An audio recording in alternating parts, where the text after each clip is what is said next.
நல்லா இருக்கும், எல்லாருக்கும் பிடிக்கும். The Chennai Silks-இன் தரமான ஆடி, பெருமை மிக ஆடி.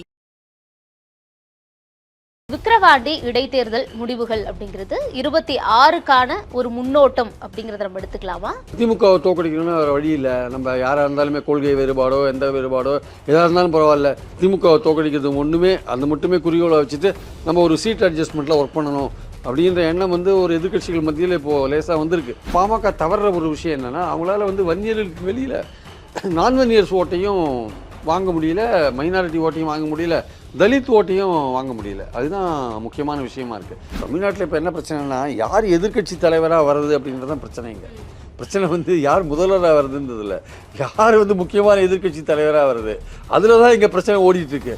அதிமுக இல்லாத விக்கிரவாண்டி காலத்தில் அந்த அளவுக்கு நாம் தமிழரால் சோபிக்க முடியலையே. ஈரோடு இடைத்தேர்தலில் அதிமுக இருந்து 10,827 வாக்குகள் வாங்கின சீமான், அதிமுக இல்லாத காலத்தில் 10,602 வாக்குகள் தானே வாங்க முடியுது. என்ன காரணம் அப்போ? சீமான் என்னதான் எடப்பாடியை சித்தப்பான்னு சொன்னா கூட அங்கே இருக்கிற அதிமுக தொண்டர்கள் ஓட்டு போகிறதுக்கு ரெடியாக இல்லை. ஆக்சுவலாக அதிமுகவில் இளைஞர்கள் நிறைய பேர் இல்லை. அது இப்போ மூத்தவர்கள் கட்சியாக மாறிடுது. ஆக்சுவலாக அந்த அதிமுகவில் ஆவரேஜ் வயசே 50, 52, 53 இருக்கும் அந்த தொண்டர்களுடைய ஆவரேஜ் வயசு. சப்போஸ் அந்த கட்சியில் இளைஞர்கள் இருந்தாங்க வச்சுக்கோங்க, அந்த ஓட்டு சீமானுக்கு டிரான்ஸ்ஃபர் ஆகிருக்கும். அது இல்லாதது ஒரு வீக் பாயிண்ட். ஆக்சுவலாக அதுதான் சீமானுக்கு அதிமுக ஓட்டு டிரான்ஸ்ஃபர் ஆகிறதுக்கான காரணம். சில அரசியல் விமர்சகர்கள் ஏதோ நாட்டாக்கா பெரிய எதிர்காலத்தில் பெரிய கட்சியாக வந்துடும், அதுதான் ஆளுங்கட்சியாக வரும்ன்ற மாதிரிலாம் காத்தடிச்சு பார்க்குறாங்க. பட் அந்தளவுக்கு வரதுக்கான வாய்ப்புகள் ரொம்ப கம்மி. அது கூட்டணி வச்சாலே தவிர அதிகாரத்தில் அது நுழையிறதுக்கான வாய்ப்பே இல்லை. நேயர்களுக்கு வணக்கம். இன்றிடம் நிகழ்ச்சியில் நம்முடன் இணைந்திருப்பவர் மூத்த பத்திரிகையாளர் பிரியன் அவர்கள். சார்கிட்ட கேட்க நிறைய கேள்விகளும் சந்தேகங்களும் இருக்கு, பேசுவோம். வணக்கம் சார். வணக்கம். அதாவது விக்கிரவாண்டி இடைத்தேர்தல் முடிவுகள் அப்படிங்கிறது 26க்கான ஒரு முன்னோட்டம் அப்படிங்கிறத நம்ம எடுத்துக்கலாமா? இல்லைனா இடைத்தேர்தல் பொது தேர்தல் ரெண்டுத்துக்குமே மக்களுடைய முடிவுகள்ங்கிறது வேற மாதிரி இருக்கும். இன்னும் 2 வருஷ காலம் வேற இருக்கு. இதெல்லாம் பார்த்து பொது தேர்தலில் தலைகீழான முடிவுகள் கூட வர வாய்ப்பு இருக்குன்னு எடுத்துக்கிறதா? இல்லை, அதாவது இடைத்தேர்தலில் இருக்கிற அந்த முடிவுகள் தான் பொது தேர்தலில் வரும்லாம் சொல்ல முடியாது. எஸ்பெஷலி இன்னும் 2 வருஷ காலம் இருக்கிறதுனால அரசியலில் பல்வேறு சூழல்கள்லாம் மாறத்துக்கான வாய்ப்புகள் இருக்குது. என்ன மாதிரி கூட்டணிகள் 26 அமையும்ன்றது இருக்குது. இப்போ 2019 இடைத்தேர்தலில் அதிமுக வின் பண்ணாங்க, 21 தோற்று போனாங்க. ஸோ அதனால் என்ன நடக்கும்னு சொல்ல முடியாது. இப்போ இருக்கிற லெவலில் நாளைக்கு எலெக்ஷன் நடந்தால் டிஎம்கே வின் பண்ணணும்னு உறுதியாக சொல்லலாம். இன்னும் 1 மாதம் வரையும் கூட டிஎம்கே வின் பண்ணணும். ஏன்னா அந்த கூட்டணி பலமாக இருக்குது, திமுகவும் பலமாக இருக்குது. அவங்க சில விஷயங்கள்லாம் பண்ணியிருக்காங்க, வெல்ஃபேர் ஸ்கீம்ஸ்லாம். அது பெண்கள் மத்தியில் ஒரு வரவேற்பு இருக்குது, அதனால் வெற்றி பெறும்னு சொல்லலாம். ஆனால் அதுக்கும் திமுக அரசுக்கு எதிரான சில விஷயங்கள், இப்போது கள்ளச்சாராய விஷயங்களோ ஆம்ஸ்ட்ராங் போன்ற விஷயங்களோ, அது மாதிரி இப்போ அடுத்த 2 வருஷத்துக்குள்ளே அரசாங்கத்துக்கு என்ன மாதிரி விஷயங்கள்லாம் வரும்னு சொல்ல முடியாது. அரசாங்கத்தை நோக்கி என்ன மாதிரியான கூர்மையான விமர்சனங்கள் வைக்கக்கூடிய அளவுக்கு சம்பவங்கள் எதாவது நடக்க வச்சுக்கோங்க, அதில் கவர்மெண்ட்டுடைய ஆக்ஷன் சரியா இல்லை அப்படின்னு வச்சுக்கோங்க, அப்போது அரசுக்கு எதிரான ஒரு விஷயங்கள் வளரும் இல்லையா? அப்போது அமைய போகிற கூட்டணி திமுகக்கான எதிர்ப்பு ஓட்டுகள் சிதறாமல் ஒரு கூட்டணி அமைக்கணும் அப்படின்னு நேற்று கூட அண்ணாமலை சொல்லியிருக்காரு. திமுகவுக்கு எதிரான ஓட்டுகள் சிதறாமல் பார்த்துக்கணும் அப்படின்னு சொல்லிட்டு. அது எப்படி இப்போது மோடிக்கு எதிராக இந்தியா கூட்டணி 1-to-1 கண்டெஸ்ட் பண்ணணும், எல்லாரையும் ஒன்றிணைக்கணும் அப்படின்ற மாதிரி சொல்கிறாங்களோ, அந்த மாதிரி திமுகவை தோக்கடிக்கணும்னு வேறு வழி இல்லை. நம்ம யாராக இருந்தாலுமே கொள்கை வேறுபாடோ எந்த வேறுபாடோ எதாக இருந்தாலும் பரவாயில்ல, திமுகவை தோக்கடிக்கிறது மட்டுமே குறிக்கோளை வச்சுட்டு நம்ம ஒரு சீட் அட்ஜஸ்ட்மெண்ட்டில் ஒர்க் பண்ணணும் அப்படின்ற எண்ணம் ஒரு எதிர்க்கட்சிகள் மத்தியில் இப்போது லேசாக வந்திருக்கு. அதுக்கான அறிகுறிகள்லாம் தெரியுது. அது எவ்வளோ தூரம் ஒர்க் அவுட் ஆகும்னு தெரியாது. அதுக்கான முயற்சியை தான் இங்கே எடுத்தாங்க விக்கிரவாண்டியில். நான் போட்டி போடல, நீங்கள் 2 போட்டி போடுங்க, நம்ம ஓட்டு எப்படி ட்ரான்ஸ்ஃபர் ஆகுது பார்க்கலான்ட்டு. இந்த அட்டெம்ப்ட் ஃபெயில் ஆகிடுச்சு ஆக்சுவலாக அந்த இது. அதனால் இனிமேல் எப்படி அவங்க போவாங்கன்றதை பொறுத்து இருந்தால் பார்க்கணும். அதனால் 26 திமுகவுக்கு ஸ்மூத் செயலாக இருக்கும், ஒன்றும் பிரச்சனை இருக்காது அப்படின்னு இப்போ சொல்ல முடியாது. 2 வருஷம் பொறுத்து பார்த்து தான் சொல்ல முடியும். திமுகவும் நிறையா வாக்குறுதிகள் இன்னும் நிறைவேற்றாது இருக்காங்க. பல நல்ல காரியங்கள்லாம் பண்ணால் கூட ஒரு பக்கம் இன்னும் சில ஆர்கனைஸ்டு செக்டார், டீச்சர்ஸோ கவர்மெண்ட் சர்வன்ஸோ அவங்கள பற்றின வாக்குறுதிகள்லாம் இன்னும் நிறைவேற்றலை. அதனால் அதெல்லாம் பண்ணிவிட்டு ஒரு வேளை தேர்தலை சந்திக்கும்போது அப்போ இருக்கிற சூழல் எப்படி இருக்குது, கூட்டணி எப்படி இருக்குது, அதை பொறுத்து தான் சொல்ல முடியும், இப்போ சொல்ல முடியாது.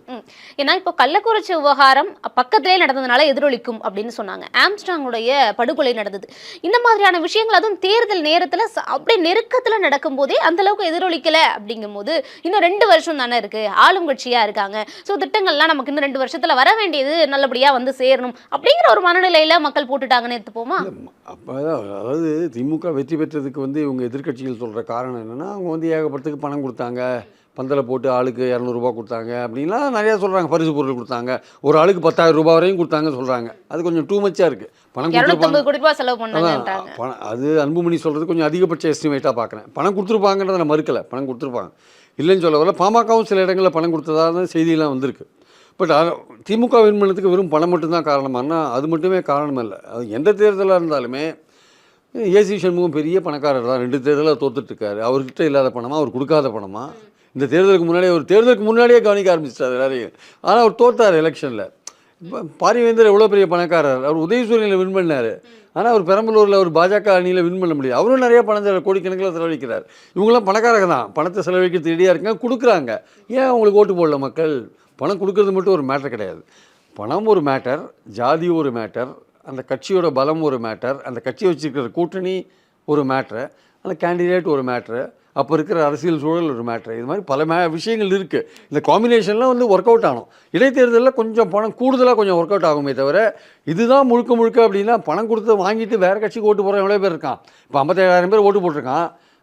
நாம் தமிழருக்கு ஒரு 10,000 பேர் ஓட்டு போட்டிருக்காங்க. இந்த 67,000 பேர் மற்ற சுயேட்சைகளுக்கு ஒரு 70,000-72,000 பேர் வச்சுக்கோங்க. அவங்களாம் வந்து என்ன பணத்தை வாங்கியிருப்பாங்கல்ல. ஏன்னா திமுக சகட்டு மேனி கொடுத்ததா சொல்கிறாங்க.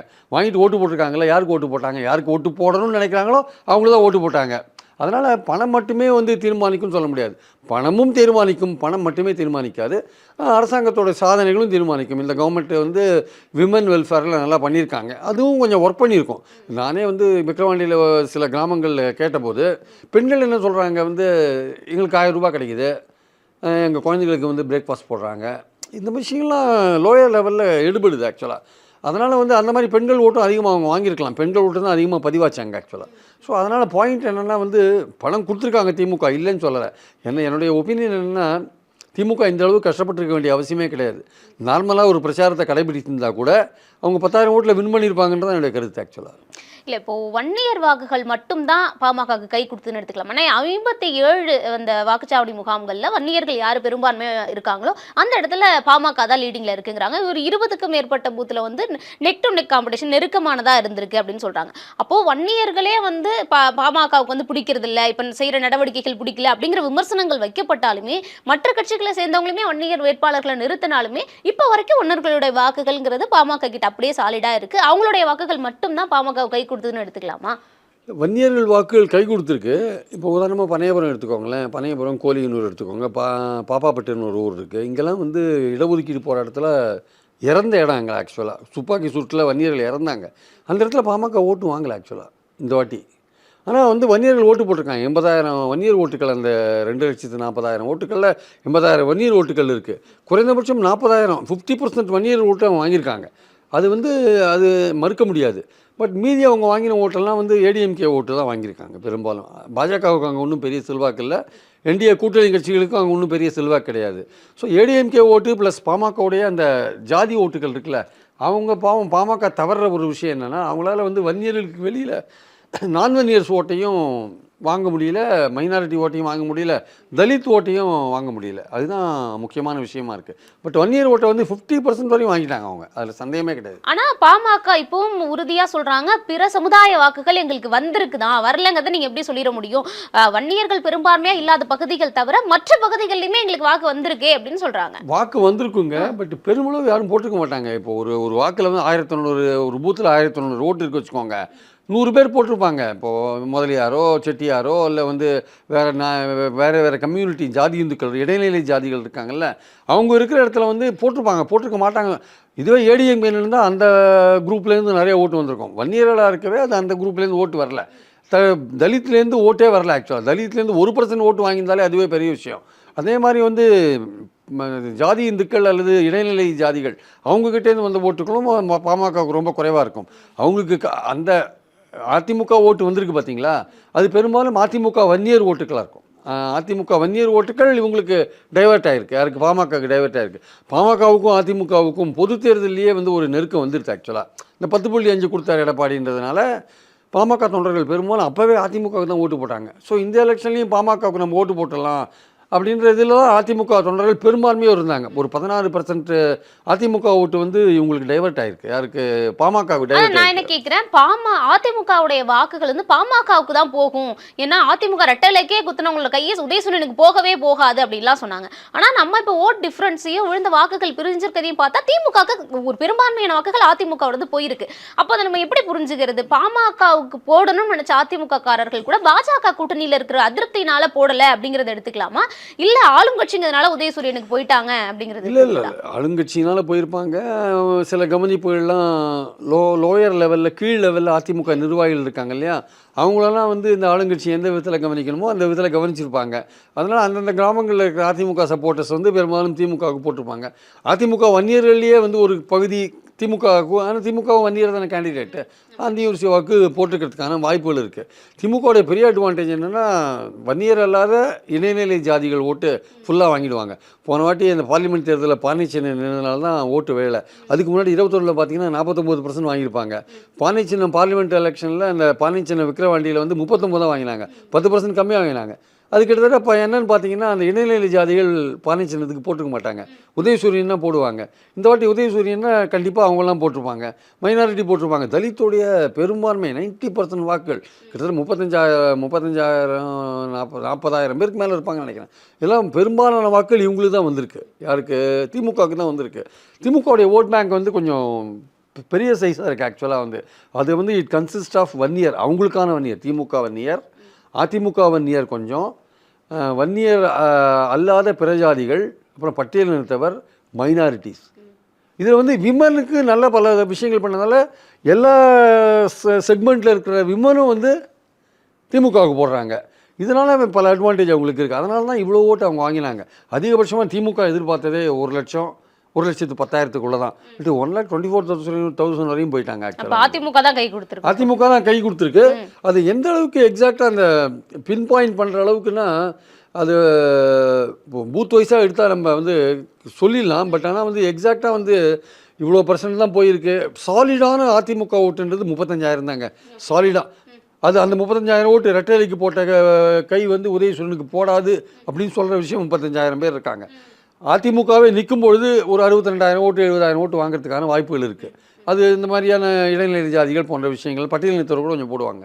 ஆனால் இந்த 35,000 சாலிடான ஓட்டுக்களில் ஒரு 20,000 வந்து பாமக எடுத்துன்னு போயிருக்காங்க, ஒரு 10,000 12,000 வந்து திமுக எடுத்துன்னு போயிருக்காங்க. மீதி நாம் தமிழர்லாம் ரொம்ப குறைவான. அதிமுக பெரும்பான்மையான ஓட்டுகள் பாமகவுக்கு தான் போயிருக்கு. பாமக தான் போயிருக்குன்னு நான் நினைக்கிறேன். 16% வரையும் பாமக போயிருக்கு, 11% தான் திமுகவுக்கு போயிருக்கு. இதான் ஒரு கணக்கு சொல்கிற ஒரு விஷயம். அது பெரும்பான்மையும் திமுகவுக்கு போயிட்டான்னா சொல்ல முடியாது. ஆனால் போட்டிருக்காங்க. அதிமுக இலைக்கு போட்ட கை வந்து அதுக்கு போடாது அப்படின்னா அது இல்லை, அதை மாதிரி நடந்திருக்கு ஆக்சுவலாக. இல்லை, நான் என்ன கேட்குறேன், 56,000 வாக்குகள் தான் பாமக வாங்கியிருக்காங்க. நீங்கள் சொல்கிற கணக்குப்படி பார்த்தா அதிமுகவுடைய வாக்குகளே 20,000 அங்கே போயிருக்குன்னா, எப்படியோ ஓபிஎஸ், டிடிவி, அண்ணாமலை, இவங்க பாஜக இவங்களாம் கொண்டு ஒரு 10,000 ஓட்டுகள் வருமா? அதிகபட்சம் ஒரு 5,000 கூட வச்சுக்கிட்டோம்னாலும் ஒன்றுமே கிடையாதுங்க அங்கெல்லாம். சரி, அப்போனா 25,000 தான் பாமகவுக்கு. 40,000 வன்னியர் ஓட்டுக்கள்ங்க, 40,000 35,000 இருக்கும். ஒரு 20,000 வந்து இவங்களது ஒரு 55,000 வரை ஒரு மீதி சில்லற ஒரு 2,000 3,000 வாக்குகளில் மற்ற வாக்குகள் இருக்கும். ஸோ இதில் வந்து வன்னியர் ஓட்டுகளில் பெரும்பான்மை வாங்கிட்டாங்க. ஒரு 80,000 ஓட்டுகளில் அவங்க பெரும்பான்மை வாங்கிட்டாங்க. ஸோ அதிமுக வன்னியர்கள் கொஞ்சம் நிறைய பேர் போட்டிருப்பாங்க. அதே மாதிரி அதிமுக நடுநிலையாளர்கள் கொஞ்சம் பேர் போட்டுக்கலாம். எல்லாம் சேர்த்து ஒரு 20,000 வந்திருக்கும். ஒரு 35 ஒரு 55 ப்ளஸ் அதர்ஸ் ஒரு 2,000. மற்ற நீங்கள் சொல்கிற மற்ற என்டிஏவோட எந்த பார்ட்னருக்கும் அங்கே ஒன்றும் பெரிய செல்வாக்கெல்லாம் கிடையாது. அதனால் ஒரு 57,000 அவங்க வந்திருக்காங்க ஆக்சுவலாக வந்து. ஸோ இதில் வந்து பாமகவுக்கு கை கொடுத்துருக்குன்னு தான் அதிமுக வாக்கு. இல்லை இந்த அளவுக்கு வந்திருக்கிறதுக்கான வாய்ப்பே கிடையாது. ஏன்னா வன்னியர்களில் வந்து சஃபிஷியண்ட்டான திமுக வன்னியர்களும் நிறைய பேர் இருக்காங்க. அதாவது வன்னியர் ஓட் பேங்கில் திமுகவுக்கு ஒரு பங்கு இருக்குது, அதில் வந்து இல்லைன்னு மறுக்க முடியாது. அது கரெக்டாக போயிருக்கு. அதிமுக வன்னியரும் கொஞ்சம் போயிட்டாங்க அங்கே. அப்போனா எடப்பாடியோட ஃபார்முலா அவர் வச்சு யுக்திங்கிறது எடுபடும் நினைக்கலாமா 26ல்? ஏன்னா புறக்கணிக்கிறப்ப பாமக கூட்டணிக்காகன்னு சொன்னாங்க. அப்போ நீங்கள் சொல்கிற கணக்குப்படி பார்த்தா அதிமுக வாக்கு பாமக டிரான்ஸ்ஃபர் ஆயிருக்குங்கிறப்ப 26ல் டிரான்ஸ்ஃபர் ஆயிருக்கு. ரொம்ப எதிர்பார்த்த அளவு பெரிய அளவுக்கு டிரான்ஸ்ஃபர் ஆகலை. ஏன்னா இடைத்தேர்தல்ன்றதுனால திமுகவுடைய அந்த கீழ் லெவலில் அவங்க செய்த அந்த ஸ்ட்ராட்டஜி இருக்குல்ல, அது கொஞ்சம் ஒர்க் அவுட் ஆனதுனால அவங்க எதிர்பார்த்த அளவு ஃபுல்லாக ட்ரான்ஸ்ஃபர் ஆகலை. பொது தேர்தலில் அது சான்ஸ் இருக்குது ஆக்சுவலாக. ஓகே, பொது தேர்தல் அதுக்கான வாய்ப்பு. ஒரு பேச்சுவார்த்தைக்கான ஒரு இடமா எடுத்துக்கலாமா? ஏற்கனவே வந்து ஒரு அண்டர் கரண்ட்டாக ஒரு பேச்சுவார்த்தை அவங்களுக்குள்ளே ஓடிட்டு இருக்குங்க. அதாவது நம்ம வந்து திமுகவுக்கு எதிராக வந்து ஓட்டை கன்சாலிடேட் பண்ணணும், 2-3 கூட்டணிகள் இருந்தால் ஓட்டு சிதறி போகுது, திமுகவுக்கு எதிரான ஓட்டுகள் அப்படின்ற எண்ணம் ஏற்கனவே இருக்குது. அது நாம் தமிழருக்கும் இருக்குது, பாஜகவுக்கும் இருக்குது, அதிமுகவுக்கும் இருக்குது. ஸோ இவங்க எப்படி வந்து ஒன்றுபட போகிறாங்க, திமுக எதிர் ஓட்டுக்களை சிதறாமல் எப்படி நம்ம சேர்க்கறது அப்படின்ற விஷயத்தில் எப்படி ஒன்றுபட போகிறாங்க அப்படின்னு அதுக்கான டெஸ்ட் கேஸாக தான் அதை பார்த்தாங்க. இதில் வந்து டோட்டலாக சக்ஸஸ் ஆனாங்கன்னு சொல்ல முடியாது, ஓரளவுக்கு சக்ஸஸ் ஆகியிருக்காங்க. பட் பொது தேர்தலில் இந்த மாதிரியான ஒரு கவனிப்பு கீழ் லெவலில் திமுகவில் பண்ண முடியாது, அதிமுக ஓட்டை ஈர்க்கிறதுக்கு. அதனால் பொது தேர்தலில் இது ஒரு சாத்தியமாகிறதுக்கான வாய்ப்புகள் இருக்குது அப்படின்னு அவங்க நினைக்கலாம். ஸோ இன்னும் கொஞ்சம் வேகமாக எடுக்கலாம், இன்னும் கொஞ்சம் வேகம் எடுக்கலாம். இல்லை அதில் வந்து இப்போது தமிழ்நாட்டில் இப்போ என்ன பிரச்சனைனா, யார் எதிர்க்கட்சி தலைவராக வர்றது அப்படின்றது தான் பிரச்சனைங்க. பிரச்சனை வந்து யார் முதல்வராக வருதுன்றதில்ல, யார் வந்து முக்கியமான எதிர்க்கட்சி தலைவராக வருது, அதில் தான் இங்கே பிரச்சனை ஓடிட்டுருக்கு. அதனால் எப்படி இந்தியா கூட்டணியில் ராகுல் காந்தி வரக்கூடாதுன்னு மம்தா சொல்கிறாங்களோ, இல்லை சரத்பவார் நான் தான் வருவேன்றார், உத்தவ் தாக்கரே அது மாதிரி இங்கே வந்து நான் தான் எதிர்க்கட்சி தலைவர், சீமான் ஒரு பக்கம் நான் தான் எதிர்க்கட்சி தலைவர், அண்ணாமலை நான் தான்றாரு, ஒரு பக்கம் எடப்பாடி நான் தான் சொல்கிறார், இன்னொரு பக்கம் ஓபிஎஸ் சொல்கிறார், இப்படி நிறைய பேர் இருக்காங்க இல்லையா. ஒரு தினகரன் சொல்கிறார், தினகரன் சொல்கிறார், அது மாதிரி சொல்கிறார். அது மாதிரி இல்லாமல் இவங்க ஒன்றுபட்டால் அந்த ஒன்றுபடுறதுக்கான வாய்ப்புகள், அதாவது எந்த கொள்கை, இந்த கருத்து வேறுபாடு இதெல்லாம் ஒரு மேட்டரே கிடையாதுங்க. எலெக்ஷனில் உங்கள் கூட நான் சேர்ந்தா எனக்கு சீட் கிடைக்குமா, உங்கள் ஓட்டு எனக்கு ட்ரான்ஸ்ஃபர் ஆகுமா, என் ஓட்டு உங்களுக்கு ட்ரான்ஸ்ஃபர் ஆகுமா, இதுதான் பாயிண்ட்டு. அந்த மாதிரி ட்ரான்ஸ்ஃபர் ஆனால் நம்ம வின் பண்ண முடியுமான்றதான் பாயிண்ட்டு. அப்போ திமுக பொறுத்த மட்டும் எதிர்ப்பு ஓட்டுகள் சிதறிகிட்டே இருக்குது. அதை எப்படி நம்ம ஒன்றா சேர்க்கறதுன்றதுல பாயிண்டில் கொள்கையெல்லாம் பார்க்காம நம்ம ஒன்று சேர்ந்துட்டா ஓரளவுக்கு வெற்றி பெற முடியும்னு அவங்க நினைக்கிறாங்க. ஆனால் அது சாத்தியமானா பல்வேறு தடைகளெல்லாம் தாண்டி தான் அந்த கூட்டணி அமையணும். அது வந்து இன்னும் 18 மாதத்தில் வந்து இப்போது எடப்பாடி உண்ணாவிரதம் இருக்கார், உடனே சீமான் அறிக்கை விடுறாரு ஆதரிச்சு. அது மாதிரி இருக்குது. உடனே சாட்டை துறைமுகனை கைது பண்ணுறாங்க, எடப்பாடி உடனே ஒரு அறிக்கை விடுறாரு. இது மாதிரிலாம் ஒரு இது இருக்குல்ல. அண்ணாமலை உடனே வந்து சாட்டை துறைமுகனை கைது பண்ண வேண்டியதில்லை என்றார். இது மாதிரி பல விஷயங்கள், இந்த மாதிரியான கோஆர்டினேஷனை வந்து டெவலப் பண்ணிகிட்டே போவாங்க. ஏன்னா இப்போ நடக்கக்கூடிய கூட்டத்துல கூட சீமான் கூட 26ல கூட்டணி வைக்கணும்னு தினம் ராயப்பேட்டையில கோரிக்கை வரதா நமக்கு தகவல் வருது. ஆனா அதிமுக இல்லாத விக்கிரவாண்டி காலத்துல அந்த அளவுக்கு நாம் தமிழரால சோபிக்க முடியலையே. ஈரோடு இடைத்தேர்தலில் அதிமுக இருந்து 10,827 வாக்குகள் வாங்கின சீமான் அதிமுக இல்லாத காலத்துல 10,602 வாக்குகள் தானே வாங்க முடியுது. என்ன காரணம் அப்போ? சீமான் என்ன தான் எடப்பாடியை சித்தப்பான்னு சொன்னால் கூட அங்கே இருக்கிற அதிமுக தொண்டர்கள் ஓட்டு போகிறதுக்கு ரெடியாக இல்லை ஆக்சுவலாக வந்து. ஏன்னா இன்னொரு முக்கியமான காரணம் என்னென்னா, அதிமுகவில் வந்து இளைஞர்கள் நிறைய பேர் இல்லை. அது வந்து இப்போ மூத்தவர்கள் கட்சியாக மாறிடுது ஆக்சுவலாக. அந்த அதிமுகவில் வந்து ஆவரேஜ் வயசே வந்து 50, 52, 53 இருக்கும் அந்த தொண்டர்களுடைய ஆவரேஜ் வயசே. ஏன்னா அதில் வந்து புதுசாக வந்து புது வரவே இல்லை, தொண்டர்கள் புதுசாக யாரும் சேரவும் இல்லை. ஜெயலலிதா மறைவுக்கு அப்புறம் அந்த கட்சி ஒரு டிமினிஷிங் லெவலில் ஒரு சரிவு நோக்கி தான் போயிட்டுருக்கே தவிர அதில் புதுசாக யாரும் சேர மாதிரி இல்லை. இன்றைக்கி அது வந்து மூத்தவர்கள் கட்சியாக இருக்குது, அதுக்குன்னு ஒரு ஓட் பேங்க் இருக்குது, ஆனால் அது மூத்தவர்கள் கட்சியாக இருக்குது. சப்போஸ் அந்த கட்சியில் இளைஞர்கள் இருந்தாங்க வச்சுக்கோங்க, அந்த ஓட்டு வந்து சீமானுக்கு ட்ரான்ஸ்ஃபர் ஆகிருக்கும். அது இல்லாதது ஒரு வீக் பாயிண்ட் ஆக்சுவலாக. அதுதான் வந்து சீமானுக்கு அதிமுக ஓட்டு ட்ரான்ஸ்ஃபர் ஆகிறதுக்கான காரணம். இந்த வயசானவங்க வந்து அவங்க எப்போதுமே வந்து ஒரு இந்த இந்த தலைமை என்ன சொல்லுதோ, அவங்க என்ன சிவி சண்முகம் இப்போ ஓரளவுக்கு பாமகவுக்கு ஃபேவரபுளாக இருந்தார், அதனால் கொஞ்சம் ஓட்டு அங்கே போச்சு. சில பேர் வந்து துட்டு போன்ற விஷயங்கள் காரணமாக திமுகவுக்கு போட்டாங்க. அது மாதிரி தான் நடந்திருக்கு. திமுகவுக்கே வன்னியர் ஓட்டு கொஞ்சம் இருந்தது. பாமகவுக்கு வந்து வட மாவட்டங்களில் வந்து பெரிய செல்வாக்கெல்லாம் கிடையாது. ஆனால் சில அரசியல் விமர்சகர்கள் ஏதோ பாமகவுக்கு இல்லை, நாத்தாக்காவுக்கு, நாம் தமிழருக்கு அந்தளவுக்கு. ஆனால் சில அரசியல் விமர்சகர்கள் ஏதோ நாட்டாக்கா வந்து பெரிய எதிர்காலத்தில் பெரிய கட்சியாக வந்துடும், அதுதான் ஆளுங்கட்சியாக வருன்ற மாதிரிலாம் காத்தடிச்சு பார்க்குறாங்க.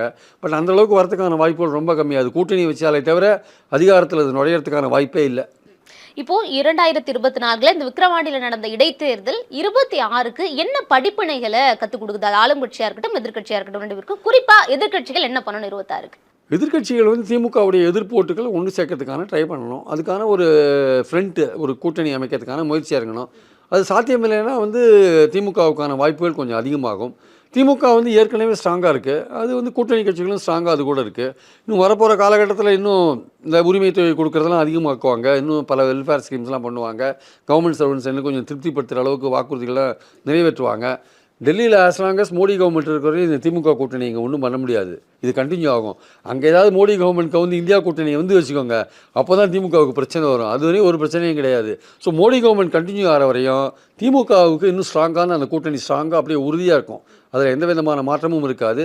அது மாறாத இருக்கிற வரையும் அந்த எதிர்க்கட்சிகள் வந்து அவங்க ஒன்று சேராத பிரிஞ்சு இருக்கிற வரையும் இந்த கூட்டணிக்கான பலம் தொடர்ந்து அப்படியே தான் இருக்கும். இதை வந்து வெற்றி பெறுவது வந்து ரொம்ப கஷ்டம். ஆனா இப்போ அண்ணாமலை தன்னுடைய தலைமையில ஒரு பெரிய அணியை கட்டமைக்கணும்னு நினைக்கிறாரு, எடப்பாடி பழனிசாமி அவர் தலைமையில ஒரு பெரிய அணியை கட்டமைக்கணும்னு நினைக்கிறாரு திமுக எதிர்த்து. இப்படி மும்முனை போட்டியா போறப்ப திரும்ப வாக்குகள் சிதறி திமுகவுக்கு சாதகமான ஒரு பாயிண்ட் அப்போ ஆளும் கட்சியா தான் போவாங்க. அப்போ எதிர்கட்சிகள் அப்படிங்கிறது திரும்ப யாருங்கிற போட்டிக்கு தானே வரா மாதிரி இருக்கும். சார் நான் சொன்னேன்ல, எதிர்கட்சி தலைவருக்கான போட்டி தான் இங்கே நடக்குதுன்னு சொன்னேன்ல. அதனால் இவங்களுக்குள்ள அதெல்லாம் தாண்டி தான் ஒரு ஒற்றுமை வரணும். இப்போ உத்தவ் தாக்கரேவும் காங்கிரஸும் எப்படி இணைஞ்சாங்க, இப்போ மகாராஷ்டிரா எலெக்ஷன்ஸும் இணைஞ்சு தான் போட்டி போட வராங்க. அது மாதிரி வரணும், இங்கே வந்தால் தான் உண்டு. அது வந்து இவங்களுக்குள்ள ஒரு ஒற்றுமை வரணும். இல்லாட்டி வந்து மம்தா பானர்ஜி இந்தியா கூட்டணியில் இருக்காங்க, அவங்களுக்கும் காங்கிரஸுக்கும் பிடிக்கவே பிடிக்காது இருக்காங்க. ஏதோ மோடி எதிர்க்கணுன்ற சிங்கிள் லைன் அஜெண்டா இருக்குல்ல. அப்போ உங்கள் சிங்கிள் லைன் அஜெண்டா என்னவாக இருக்கணும், திமுக கவர்மெண்ட்டை அகற்றணுன்றது சிங்கிள் லைன் அஜெண்டா. அப்போ அதுக்காக நீங்கள் சில தியாகங்கள்லாம் பண்ணி தான் ஒன்று சேரணும். அப்போ விஜய் வரும்போது விஜய் என்ன ஸ்டாண்ட் எடுப்பார் தெரியாது. விஜய் ஒரு தனி அணியாக இருந்தால் கூட, அவர் தனியாக போட்டி போட்டால் கூட அவருக்கு அந்தளவு வாக்குகள் தேவை. இவங்கெல்லாம் ஒன்று சேர்ந்துட்டாங்கன்னா அவர் கொஞ்சம் ஐசோலேட் ஆகிடுவார். அதனால் இவங்க எப்படி பண்ணுறாங்கன்னு இருக்கிற கட்சிகள் எப்படி தங்களை வந்து கட்டமைக்கிறாங்க, ஒன்றுபடுறாங்கன்றதான் முக்கியமான விஷயம்.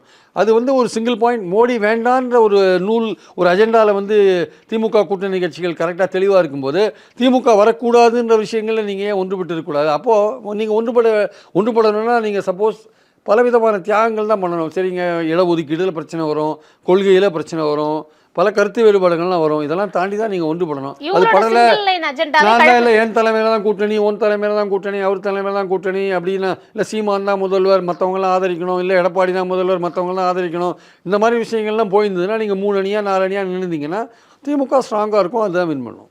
ஏன்னா இவங்களோட சிங்கிள் அஜெண்டாவே வந்து கழகங்கள் எல்லாம் தமிழ்நாடுன்னு சேர்ந்துட்டாங்க. அப்புறம் அதிமுகவை சேர்த்துட்டு எப்படி நீங்கள் அணி அமைக்க முடியும்? அதெல்லாம் நீங்கள் தாண்டி தான் வரணும். அப்போ நீங்கள் கழகங்கள்லேயே டிஃபரன்ஷியேட் பண்ணணும். திமுக மட்டும்தான் எங்களுக்கு வேணாம், அதிமுக ஓகே பரவாயில்ல அப்படின்ற ஒரு இடத்துக்கு வரணும். நீங்கள் அது மாதிரிலாம் நீங்கள் வரத்துக்கு வந்து நீங்கள் அதிமுகவும் பாமகவும் பாஜகவும்லாம் ஒரு அணியில் இருந்தது தானேங்க. 19 இருந்தாங்க, இப்போ தானே பிரிஞ்சாங்க. அதனால் அவங்களுக்கு ஒன்றும் பெரிய விஷயம் கிடையாது. பாஜகவோட திமுகவே இருந்திருக்குன்றதை நம்ம பார்க்குறோம். அதனால் கூட்டணின்றது வந்து எப்படி வேணால் அமையும். அதனால் இது ஒன்றும் பெரிய விஷயம் கிடையாது. இவங்க தலைவர்களோட ஈகோலாம் ஒதுக்கிட்டு அவங்க ஒன்றுபடணும். சிங்கிள் லைனில் திமுக வேண்டான்ற பாயிண்டில் நீங்கள் ஒன்றுபடணும். அந்த ஒன்றுபட்டீங்கன்னா திமுக எதிர்ப்பாட்டுகளை கன்சாலிடேட் பண்ணுறது மட்டும் இல்லாமல் மக்களுடைய நம்பிக்கையை கூடுதலாக பெறத்துக்கான வாய்ப்புகள் இருக்குது. அப்போ நீங்கள் டஃப் ஃபைட்டு வந்து திமுக அணிக்கு கொடுக்கறதுக்கான வாய்ப்பு இருக்குது. எல்லாமே நல்லா இருக்கும், எல்லாருக்கும் பிடிக்கும். சென்னை சில்க்ஸின் தரமான ஆடி பெருமை மிக ஆடி.